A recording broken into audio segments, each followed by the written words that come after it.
युवती का। मैं वन राज्य की राजकुमारी हूँ, तुम्हारी दया ने मुझे बचा लिया। आओ राजा से मिलो।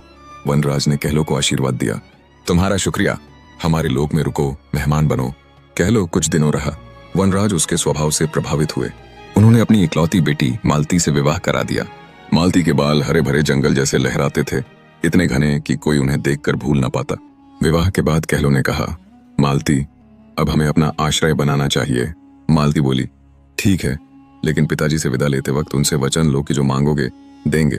फिर उनके गले की जादुई अंगूठी मांगना, वह अंगूठी चमत्कारी है, घर गृहस्थी बना देगी। वनराज से विदा अगर आप होते तो क्या करते? कहलो को नहीं पता था, यही अंगूठी सब कुछ छीन भी सकती है।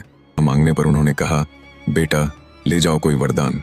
कहलो बोला, महाराज वचन दो कि जो मांगूं दोगे। वचन मिला, मुझे आपकी अंगूठी चाहिए। वनराज हंस पड़े, अंगूठी दे दी।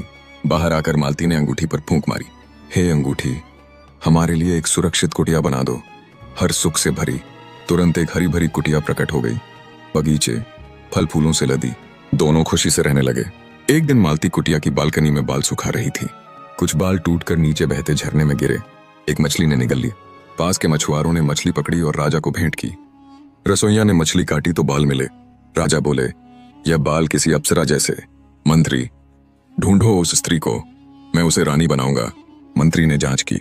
एक लंगड़ी बुढ़िया जो राजा की पुरानी दासी थी बोली, महाराज ये बाल वनलोक की राजकुमारी के हैं, मुझे 50 सोने के सिक्के और 5 सिपाही दो, मैं लाऊंगी। राजा ने दे दिया। लंगड़ी ने मछुआरों से झरने का पता लगाया। नाव पर सवार हो कुटिया पहुंची।